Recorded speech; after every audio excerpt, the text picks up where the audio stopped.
कहानी कहानी लिखने की प्रक्रिया, कहानी कैसे लिखी जाती है, ये जानने के लिए सबसे पहले हमको ये जानना होगा कि कहानी होती क्या है। कहानी साहित्य की सभी विधाओं में सबसे पुरानी विधा है।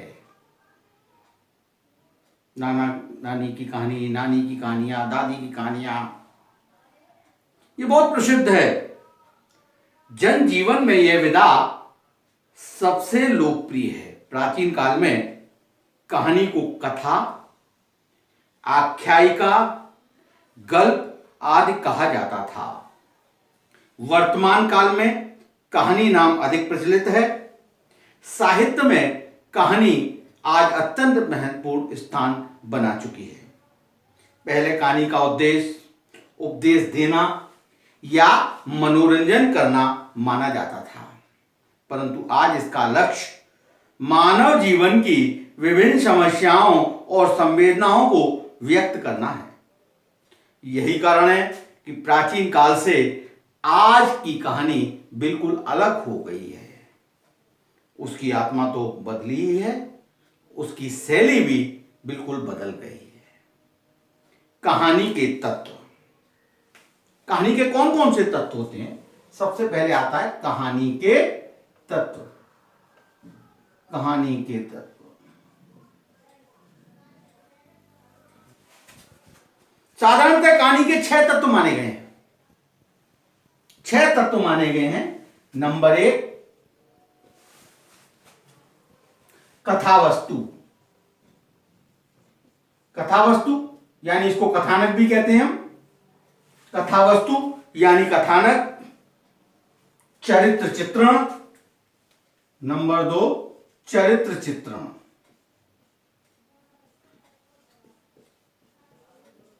नंबर 3, संवाद।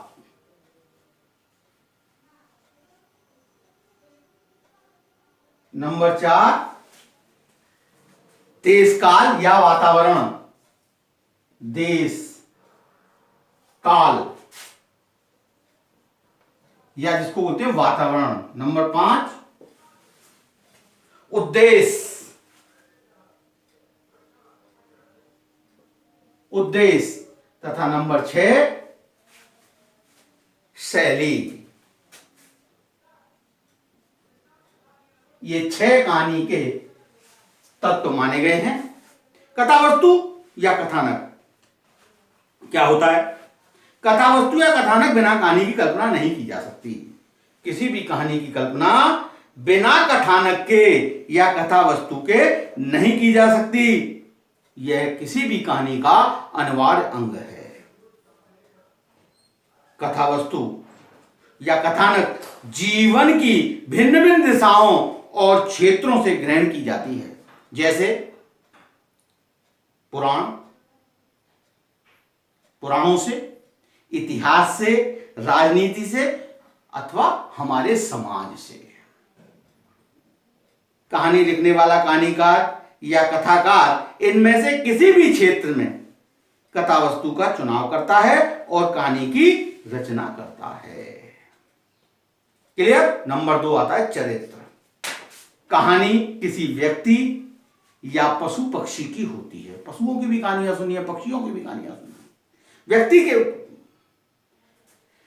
यह व्यक्ति, पशु या जो पक्षी जिसकी कहानी होती है, वह उस कहानी में चरित्र, उसका एक चरित्र होता है।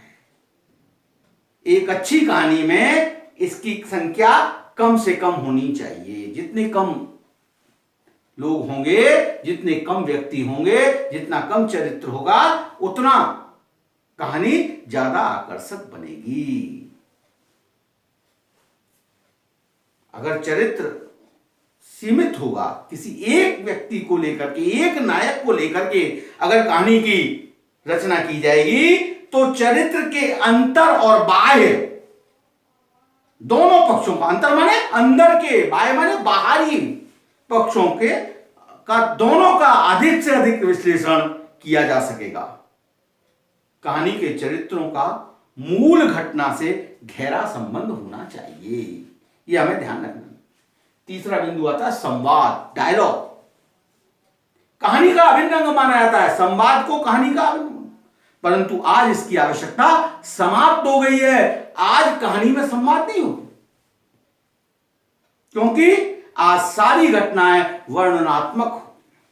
जैसे एक राजा था, उसके 4 पुत्र थे, चारों पुत्र शिकार करने गए, वर्णनात्मक या मनोविश्लेषणात्मक शैली में लिख दी जाती है। ऐसी अनेक कहानियां लिखी हैं या लिखी जा रही हैं जिसमें संवाद का एकदम अभाव होता है, संवाद की आवश्यकता नहीं होती।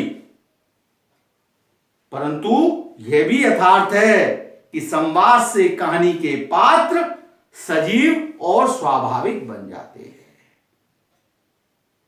जब किसी कहानी में अगर संवाद होते हैं तो उसका जो पात्र है वो स्वाभाविक बन जाता है। क्लियर? इसके बाद में आता है देश काल यानी वातावरण। कहानी देश काल की उपज होती है। यही कारण है कि एक देश की कहानी दूसरे देश से अलग होती है। किसी एक देश की कहानी दूसरे देश की कहानियों से अलग होती है। हर देश की अपनी अपनी कथा, अपनी अपनी कहानियां होती हैं। भारत में या इसके किसी भूभाग में लिखी गई कहानियां का अपना एक अलग वातावरण होता है।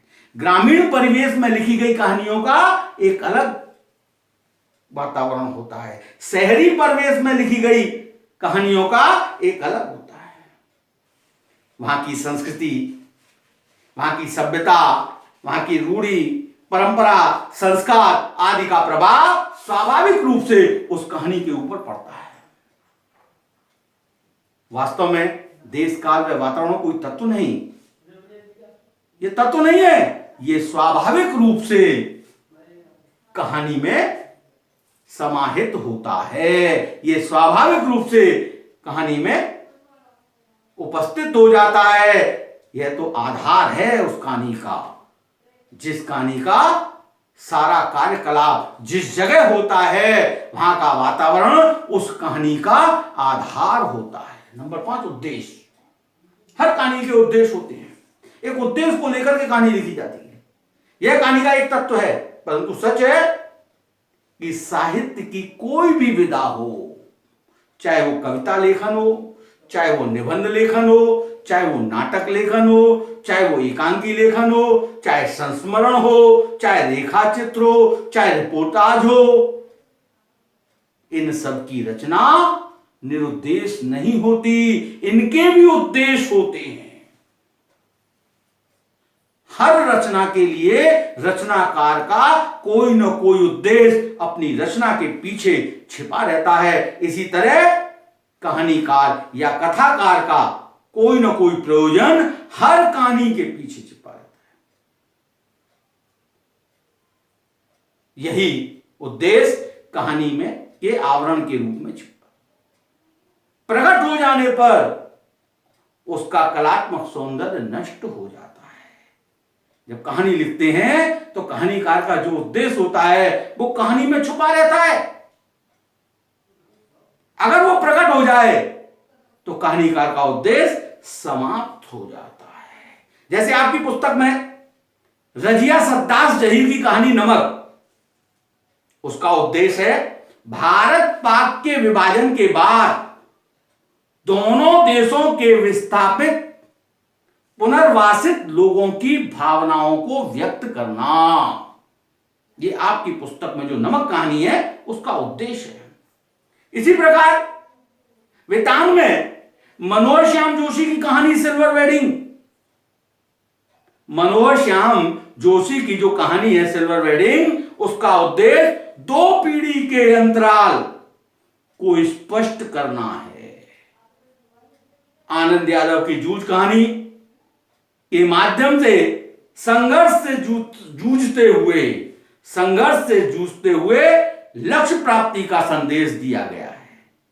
यही कहानियों के उद्देश्य हैं। शैली, नंबर 6 आता है शैली। शैली कहानी के कलेवर को सुसज्जित करने वाला कलात्मक आवरण है। इसका संबंध कहानीकार के आंतरिक और बाह्य दोनों पक्षों से रहता है, अर्थात कलाकार की मानसिक स्थिति और सामाजिक स्थिति का प्रभाव उसकी शैली पर पड़ता है।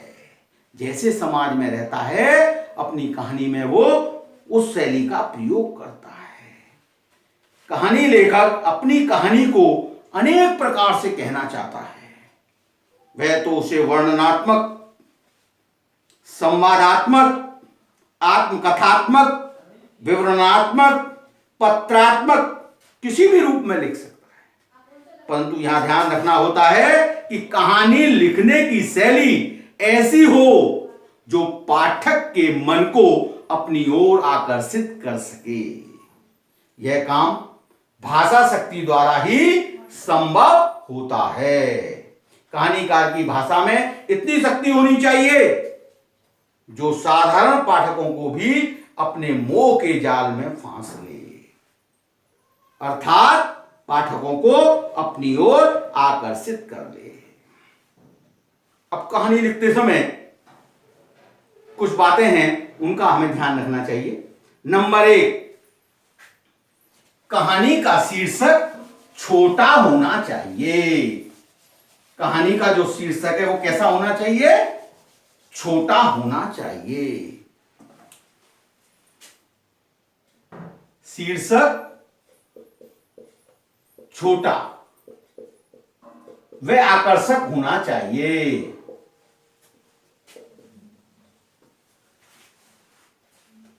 कहानी का विस्तार एक निश्चित रूपरेखा पर होना चाहिए।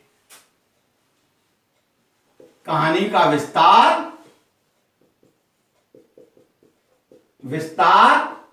एक निश्चित रूपरेखा पर होना चाहिए।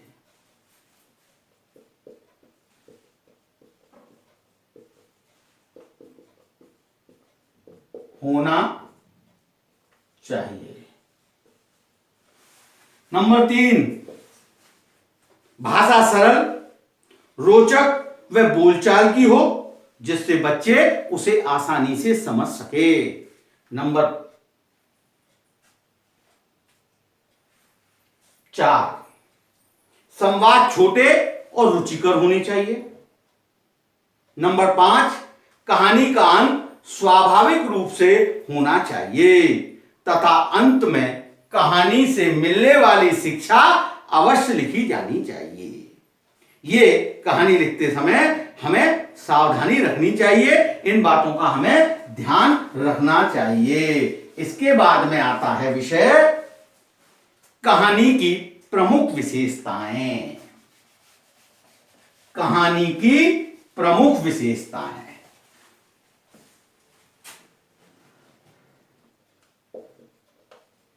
कहानी की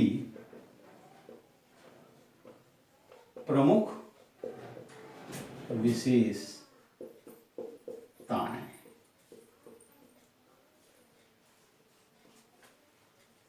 कौन कौन सी होनी चाहिए?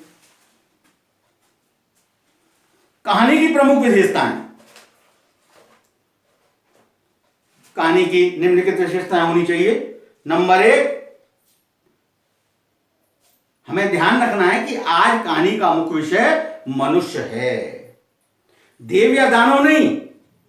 एक समय यह था कि देव और दानवों पर कहानियां लिखी जाती थी, पशु पक्षियों पर कहानियां लिखी जाती थी, परंतु हां, आज बच्चों के लिए जो कहानियां लिखी जाती हैं उनमें देव, दानव, पशु पक्षी, मनुष्य सभी आते हैं। लेकिन श्रेष्ठ कहानी उसे कहते हैं जो मनुष्य के जीवन की कोई समस्या या संवेदना व्यक्त करती है। देवी देवताओं, दानवों और पशु पक्षियों का समय अब समाप्त हो गया है। अब तो एक नया युग आ गया है, कार्टून का। नंबर 2, पहले कहानी शिक्षा और मनोरंजन के लिए लिखी जाती थी। आज दोनों के स्थान पर कौतूहल जगाने में, जिज्ञासा जगाने में, उत्सुकता जगाने में जो कहानी सक्षम हो वही सफल समझी जाती है। सस्पेंस, क्या होगा, वही पहले कहानी पढ़कर मनोरंजन के लिए होती थी, खाली बस शिक्षा देने के लिए होती थी। आज कौतूहल, जिज्ञासा जगाने के लिए होती है। जो कहानी जिज्ञासा जगाने में सफल होती है वही सक्षम समझी जाती है। फिर भी मनोरंजन आज भी पाठकों की मांग है। यही कारण है कि आज कहानियों की अपेक्षा कार्टून की तरफ ज्यादा रुझान है। नंबर 3, आज की कहानियों में भाग्य की अपेक्षा पुरुषार्थ पर अधिक बल दिया जाता है। आज का मनुष्य यह जानने लगा है कि मनुष्य अपने भाग्य का निर्माता है, वह किसी के हाथ का खिलौना नहीं। अतः आज की कहानियों का आधार जीवन का संघर्ष है। संघर्षशील कहानियां लिखी जाती हैं। नंबर 4, प्राचीन कहानियों का उद्देश्य रस का परिपाक था, रस निष्पत्ति कराना था। परंतु आज की कहानियों का लक्ष्य विविध प्रकार के चरित्रों का निर्माण करना है। व्यक्ति वैचित्र दिखाता है, व्यक्तियों में विचित्रता, विभिन्नता दिखाना है, उसका मुख्य उद्देश्य है। यही कारण है कि आज कहानी में चरित्र चित्रण का अधिक महत्व हो गया है। नंबर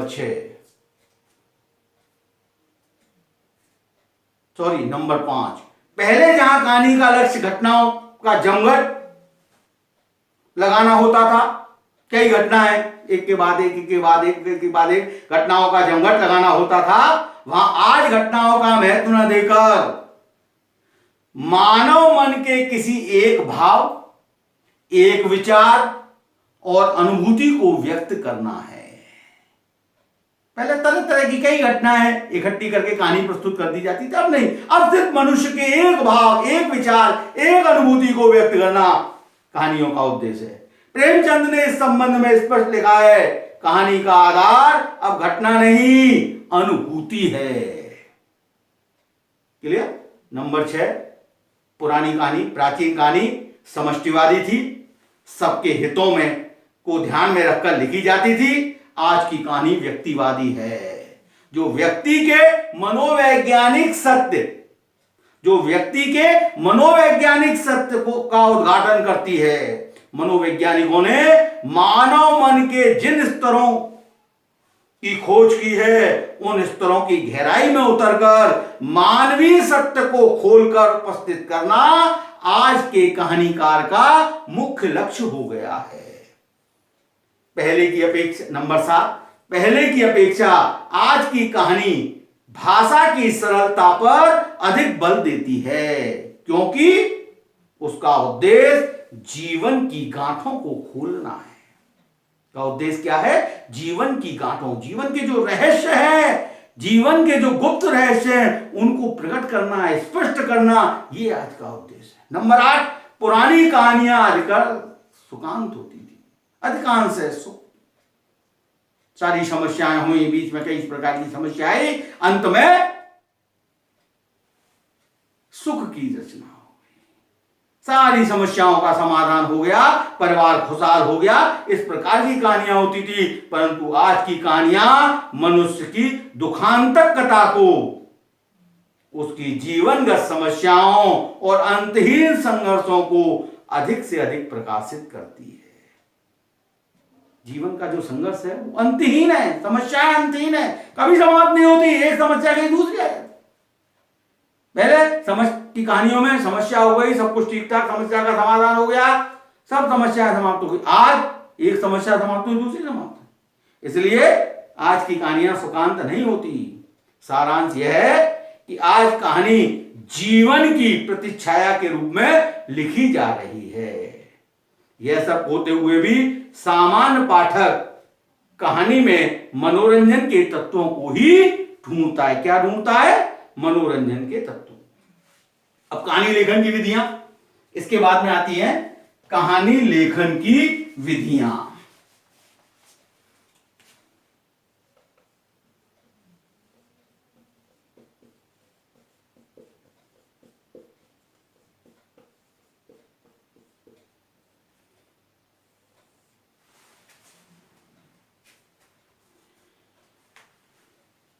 कहानी का अत्यधिक प्रचार होने के कारण छात्रों से भी आशा की जाती है कि वे इस ओर ध्यान दें, इस कहानी लेखन की ओर ध्यान दें, कहानी लिखने का अभ्यास करें, क्योंकि उनमें सृजनात्मक शक्ति जगानी है। उनमें सृजनात्मक शक्ति जगाना, यही भाषा शिक्षण का उद्देश्य है। इसके लिए उनसे अपेक्षा की जाती है कि वे 4 विधियों से कहानी लिखने का अभ्यास करें। कहानी लिखने के लिए कौन सी विधियां होती है? 4 विधियां होती हैं। 4 विधियों से अभ्यास करना।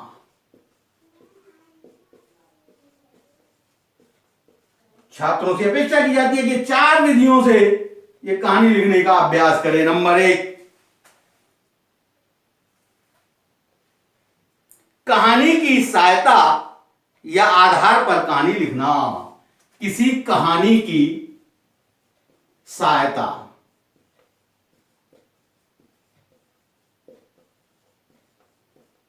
या आधार पर कहानी लिखना।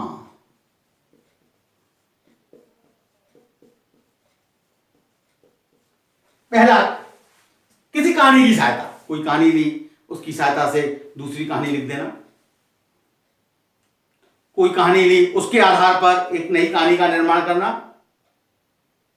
दूसरा आता है रूपरेखा के सहारे कहानी लिखना। रूपरेखा,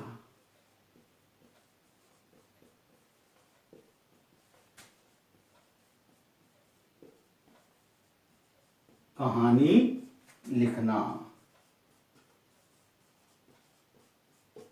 नंबर 3, अधूरी या अपूर्ण कहानी को पूर्ण करना। अपूर्ण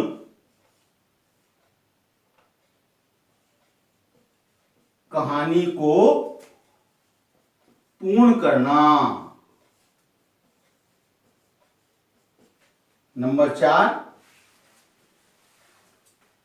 चित्रों की सहायता से कहानी लिखना। चित्रों की सहायता से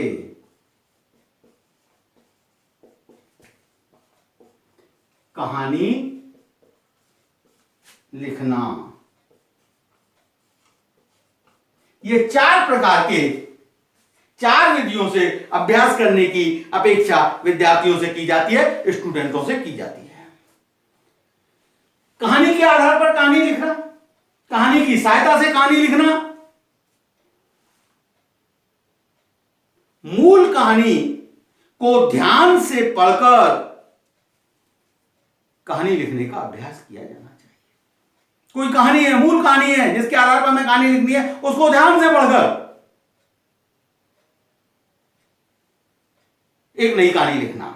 इसके लिए आवश्यक है कि कहानी को खूब ध्यान से पढ़ा जाए, उसकी प्रमुख बातें या चरित्रों या घटनाओं को अलग अलग कागज पर, एक अलग कागज पर अलग अलग संकेतों के रूप में लिख लिया जाए।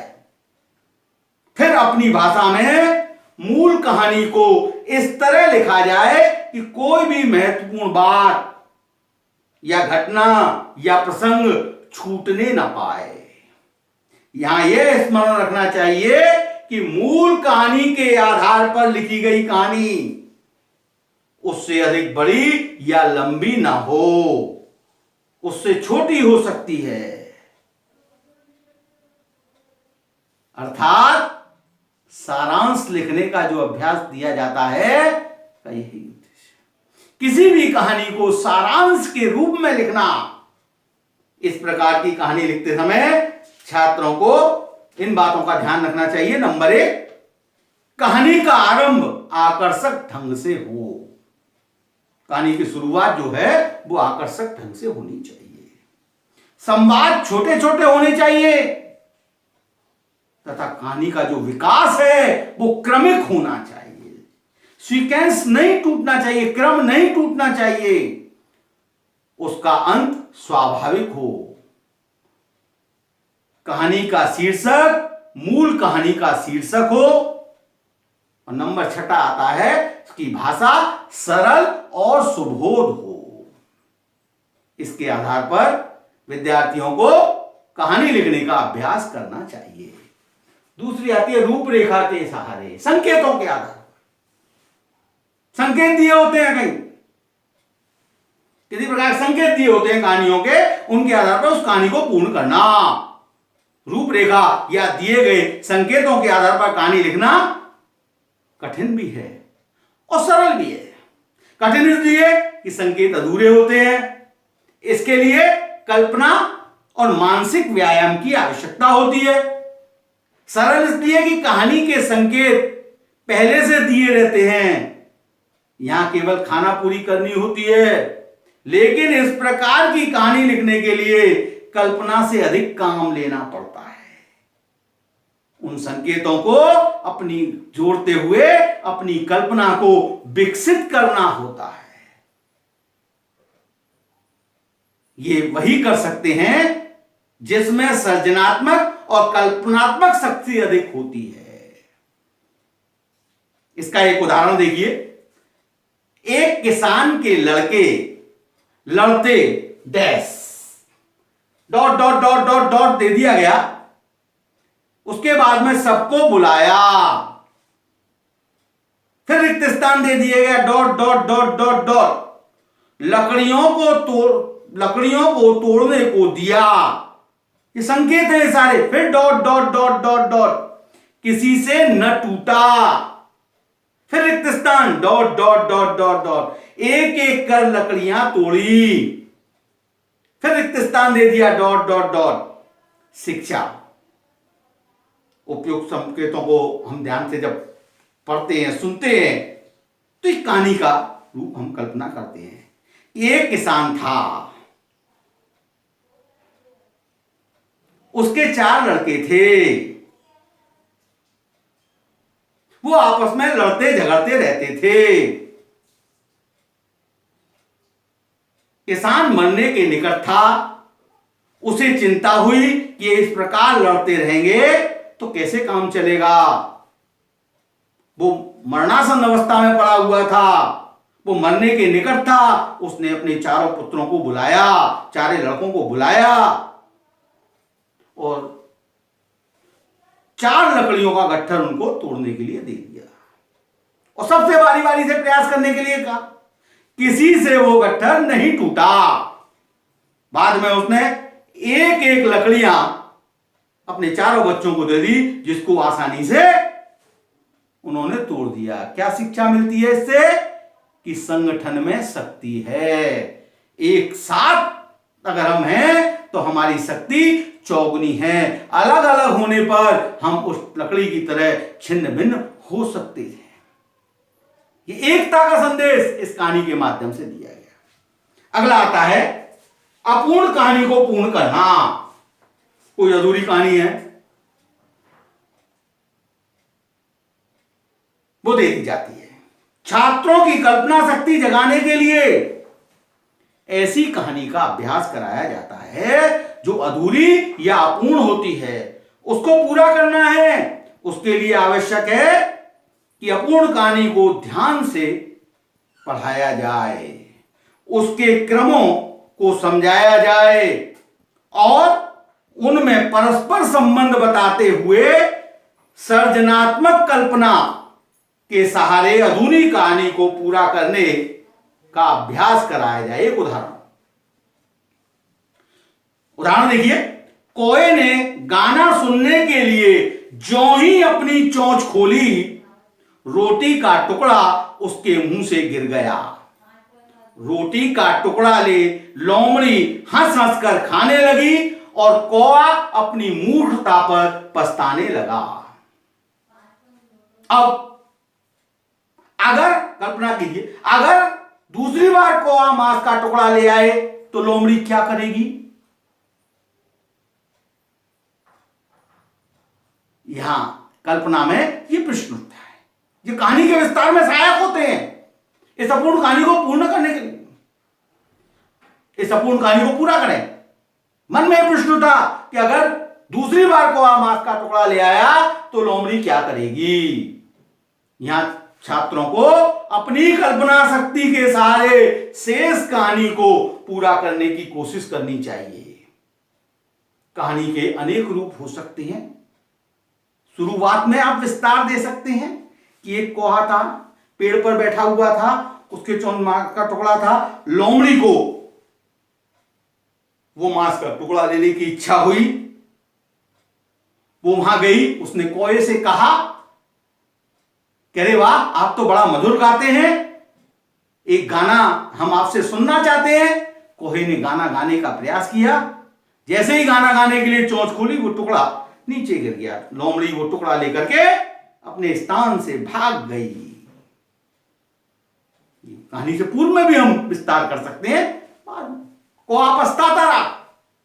अब यह प्रश्न उठता है, क्या प्रश्न दे दिया है कि कोआ मांस का टुकड़ा दूसरा ले आए तो अब लोमड़ी क्या करेगी, ये सोचना। फिर दोबारा कोआ गया, फिर वो मांस का टुकड़ा ले आया। इस प्रकार, इस तरह से हम कहानियों को दे सकते। नंबर 14 आता है चित्रों की सहायता से कहानी लिखना। कुछ चित्र दिए होते हैं, जैसा कि हम जानते हैं कि कुछ चित्र हमारी पुस्तकों में दिए हैं होते हैं। छोटी क्लासों में हमने चित्रों की सहायता से अनेक कहानियां हमने लिखी है। एक तरफ चित्र था कि एक घड़ा रखा हुआ था, उसके ऊपर उसमें पानी था। दूसरा चित्र था कि उसके कुछ कंकड़ बिखरे हुए थे। तीसरा चित्र था कि कोहा वहां से कंकड़ लाता है। चौथा चित्र था घड़े में बैठ करके वो उसमें कंकड़ डालता है और पानी ऊपर आता हुआ उस घड़े में दिखाई देता है। ऐसे चित्र के आधार पर कहानी लिखना चित्र भाव या विचार को जगाते हैं। इससे हमारी कल्पना शक्ति जगती है। छात्रों में भाव और कल्पना शक्ति को जगाने के लिए दिए गए चित्रों की सहायता से पूरी कहानी तैयार करने का अभ्यास कराया जाना चाहिए। कई बार हम देखते हैं कि एक कमरे में एक पलंग पर एक व्यक्ति सोया हुआ है, स्टूल पर एक बंदर बैठा हुआ है, उसके हाथ में पंखा है, वो पंखा झल रहा है। दूसरे चित्र में हम देखते हैं एक मक्खी उस सोए हुए व्यक्ति के नाक पे बैठी हुई है और बंदर के हाथ में बड़ा सा पत्थर का टुकड़ा लगा हुआ है। इन दोनों चित्रों को ध्यान से देख करके कल्पना कर सकते हैं, एक कहानी हम लिख सकते हैं। इस प्रकार से कहानी लेखन के लिए आपको दिया जा सकता है। अतः स्पष्ट है कि कहानी की रचना एक कलात्मक विधान है जो अभ्यास और प्रतिभा के द्वारा अपना आकर्षक आकार लेती है। बस आज इतना ही। आपका दिन शुभ और मंगल में हो। Thank you.